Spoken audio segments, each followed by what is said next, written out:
Gentleman's Corner, guys. My name is David. Today I have a very special video that I'm doing for you today. And for those of you who have watched the channel for a long time, you'll know that this is a topic that is very close to my heart. And that revolves around the gentleman's study. Now, longtime viewers will know that back in the day when I was living in an apartment, before my wife and I got married, I had done a video of what defines a gentleman or the gentleman's study. And I had listed a few elements, and to an extent, my list has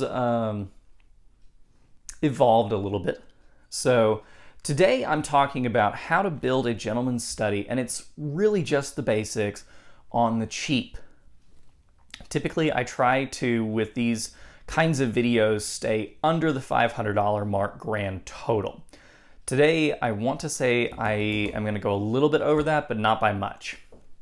So, without further ado, first I'm going to take you through a look at my own personal study so that I can show you some of the elements I'm going to be talking about today.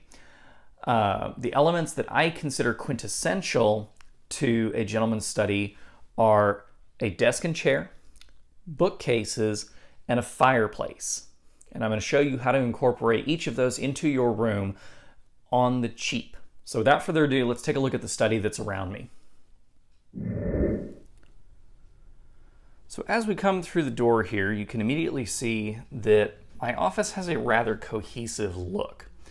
I try to keep it fairly well balanced with heavy elements on one side or the other of the room to help balance each other out.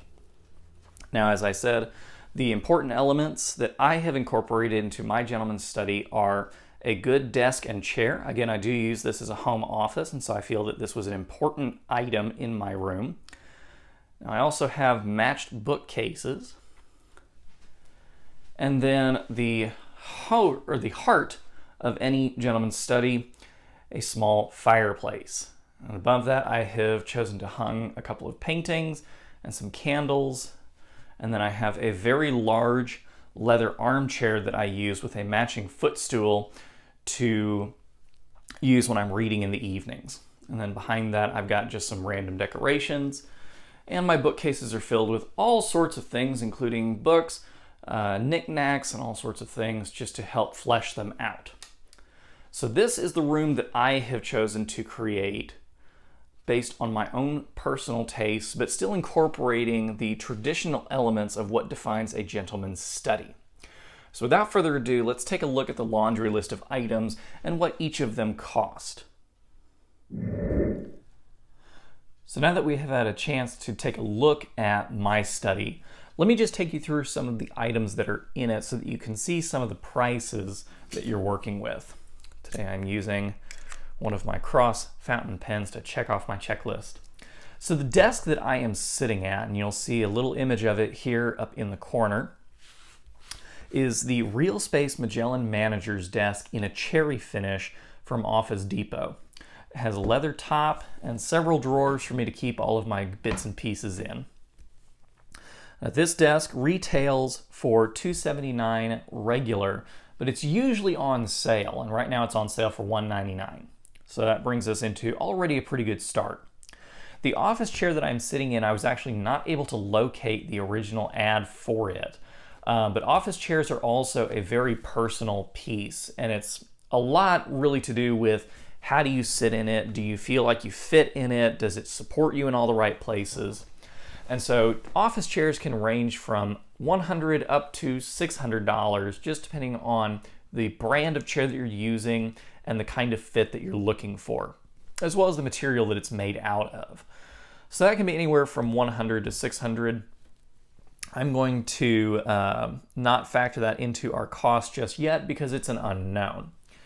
Now, the two bookshelves that are on either side of me actually are build your owns from Walmart. Although I think that, on the cheap, they actually do a pretty good job. These are the Mainstay 71-inch 5-shelf bookcases in the Canyon Walnut finish, which I actually feel has some red tones to it, and so it fits with the cherry wood. But it's just different enough to add some texture and dimension to it. Now these sell for $34.88 a piece, and we have two of them, so that's about $70. Check that off the list. And finally, The fireplace that you were seeing, there's a piece right here, is the Proconian electric fireplace with 32-inch mantle in the royal cherry finish. Also a Walmart purchase for $140.99. So I'm going to go ahead and check that off. Now, all of these items, you can get them from various retailers in different price ranges. These are just where I happen to buy my pieces because it's what I could afford at the time that I was building this room. Now, that's not to say that I'm not going to upgrade these pieces or change the design of the room at some future time. The room is always evolving and I'm always adding things to it and taking things out. So it may change. Now, sans the office chair, the total for this comes out to $489.75. Throw, say, a $100 chair on there, you're looking at just shy of $600 for an entire basic room. Now, you may have noticed as you're reviewing the video, as I was showing you around my own office, that I have a lot of decorations on the wall, but I also have a very large armchair. That was actually a gift. It was a hand-me-down from my great-grandfather.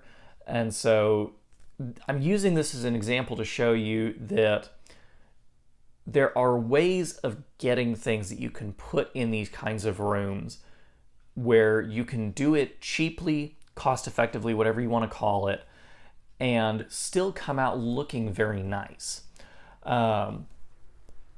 Antique auctions are a great place to look. Flea markets I would maybe stay away from just because you don't know the quality or the provenance of what you're getting. Now, sometimes if you go to the larger flea markets, the nationally sponsored or the state-sponsored ones, those can be very useful, especially for decorations. If you're looking for antique pieces, odds and ends to put around as decoration, those are great places. Antique stores are another wonderful place to find art and just different trinkets that you can sprinkle around to add a little bit of texture and personal touch to the room. Otherwise, it's going to be a very Spartan room. But this video is not to teach you how to have a fully furnished office complete with all of your decorations. It's merely a starting point.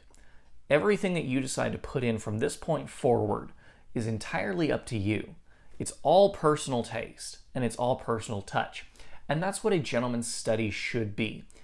It's a place that not only expresses himself. Let me start again. It is not only a room where a man can express himself, but it is also a room where he can once again find himself. Does that make sense? So this is a room not only to show off when you have guests over, for them to come and sit with you and talk about issues of the day, but also for you to come and have a refuge to recharge. So there you have it, guys. There's just a basic way to get started into building your own gentleman's study on the cheap. To give you guys an aspect of size, the room that I'm in is a 10 by 10. And I have managed to squeeze all of these items in and make it very not only cost effective, but space saving. So there you have it, guys. That is my advice on how to start building a gentleman's study on the cheap. I hope you've enjoyed this video. If you have, please hit a like. If you'd like to see more of my videos, please hit subscribe. And please do hit the notification button next to the subscribe button. It looks like a little bell, and it will send you a notification anytime I upload a new video. If you'd like to connect with me on other social media, you can find the links to my Instagram and Twitter in the description box below this video, along with links to all of the products that you have seen in this video. Other than that, guys, my name is David. This has been Gentleman's Corner. I hope you're having a fantastic day wherever you are and whenever you're watching this. And other than that, have a good one.